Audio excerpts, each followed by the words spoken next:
এই শীতের সকালে কিংবা রাতে এরম কিন্তু ব্রেকফাস্ট কিংবা ডিনারে এরম একটা পরোটা রাখতে পারেন। আশা করছি আপনাদের ভীষণই ভালো লাগবে, কম সময়ের মধ্যে হয়ে যায় আর ভীষণই টেস্টি হয়। নমস্কার, মৌমিতার হেসেলে আপনাদের সবাইকে স্বাগত জানিয়ে আবারও একটা নতুন রেসিপি নিয়ে আপনাদের কাছে হাজির হয়েছি। আশা করছি আপনাদের খুবই ভালো লাগবে।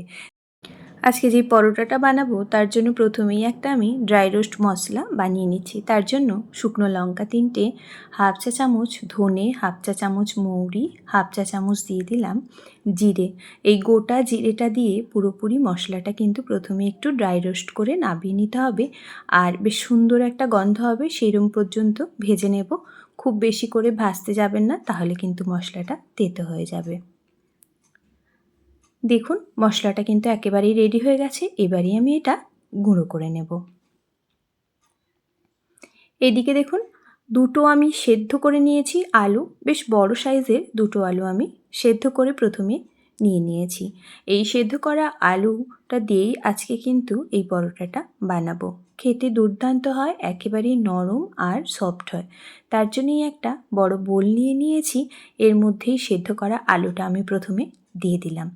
এবারেই একটা ম্যাশারের সাহায্যে বেশ ভালো করে আলুটা ম্যাশ করে নেব।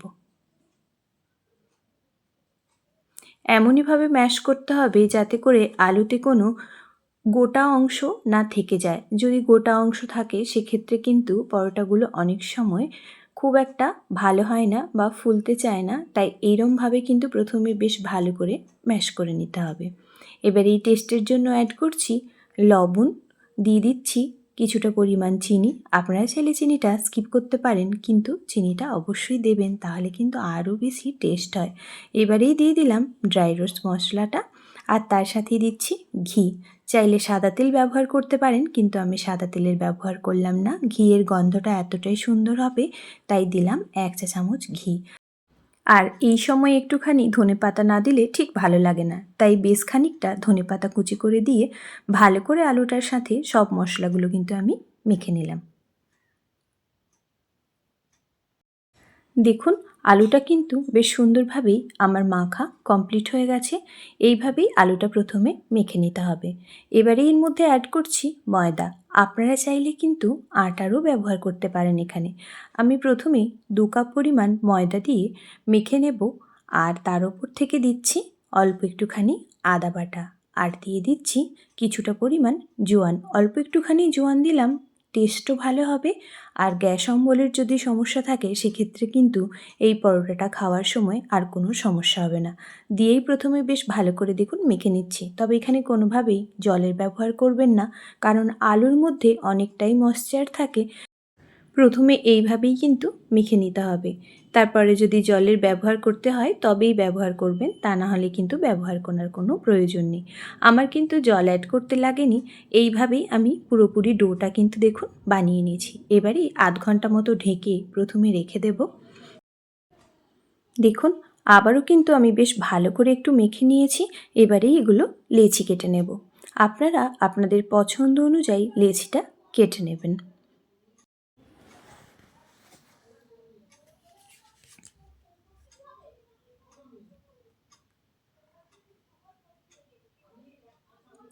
দেখুন আমি এইভাবেই পুরো লেচিগুলো কিন্তু কেটে নিলাম। এবার যে জায়গাটাতে পরোটাগুলো বেলবো সেখানে প্রথমে একটুখানি তেল লাগিয়ে নিলাম, যাতে করে ইজিলি পরোটাগুলো আমি বেলতে পারি। এই পরোটাগুলো যখনই বেলবেন খুব মোটা বা খুব পাতলা করে বেলার কোনো প্রয়োজন নেই। একটু মিডিয়াম মতো করে বেললেই সুন্দরভাবেই কিন্তু পরোটাগুলো বেলা হয়ে যাবে। আপনারা চাইলে কিন্তু 3 কোণ শেপও দিতে পারেন। এবারেই দেখাই পরোটার থিকনেসটা। দেখুন ঠিক এইভাবেই পরোটাগুলো আমি সব বেলে নেব একে একে। এদিকে তাওয়াটা বেশ ভালো করে গরম হয়ে গেছে, তার মধ্যেই আমি পরোটাটা দিয়ে দিলাম।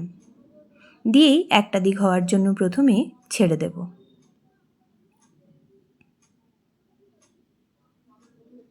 এই পরোটাটা কিন্তু করতে বেশি সময় লাগে না, আর ঝামেলা ছাড়াই বেশ সুন্দরভাবেই কিন্তু বানানো হয়ে যায়। তাই এইভাবে কিন্তু ঝটপট সকালে কিংবা রাতের ডিনারে পরোটাটা বানিয়ে নিতে পারেন। দেখুন এবারেই আমি ওপর থেকে তেল ব্রাশ করে দিলাম উল্টে। এরমই উল্টে পাল্টে এবার পরোটাগুলো ভেজে নিতে হবে। আপনারা চাইলে আরও একটু বেশি তেল দিয়ে কিংবা ঘি দিয়ে ভাজতে পারেন। আমি একেবারেই অল্প একটুখানি তেল ব্রাশ করে পরোটাগুলো আজকে ভেজে নিচ্ছি। এই শীতের সকালেই পরোটাগুলো কিন্তু খেতে লাগে দুর্দান্ত, কিংবা রাতের ডিনারে ইজিলি কিন্তু বানিয়ে নিতে পারেন। ভীষণই টেস্ট হয়।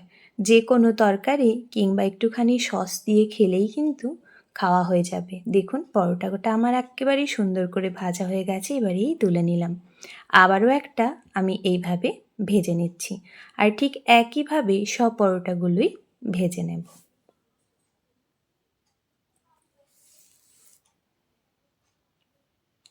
শীতের সন্ধেবেলা এরকম আলুর পরোটা খেতে কিন্তু বেশ ভালো লাগে। আর কার কার এরকম পরোটা খেতে ভালো লাগে প্লিজ একটু কমেন্ট বক্সে জানিয়ে যাবেন। যদি আমার এই আজকের রেসিপিটা আপনাদের ভালো লাগে তাহলে বলবো চ্যানেলটিকে লাইক করে সাবস্ক্রাইব করে পাশে থাকা বেল বাটনটা প্রেস করে প্লিজ পাশে থাকবেন। আর যখনই নিত্য নতুন কোনো রেসিপি আমি পোস্ট করব আপনাদের কাছেই সবার প্রথম পৌঁছে যাবে। দেখুন সব পরোটাগুলো কিন্তু আমি ওই একইভাবে ভেজে আর তুলে নিয়েছি। কতটা নরম হয়েছিল দেখেই বুঝতে পারছেন, ঠিক একেবারে এরকম নরম তুলতুলে পরোটা তৈরি হয়ে যাবে। এতটা সময় দিয়ে আমার এই রেসিপিটি আপনারা দেখলেন, তার জন্য আপনাদের অসংখ্য ধন্যবাদ। ভালো থাকবেন, সুস্থ থাকবেন। যদি ভালো লাগে একটা লাইক কমেন্ট করতে ভুলবেন না।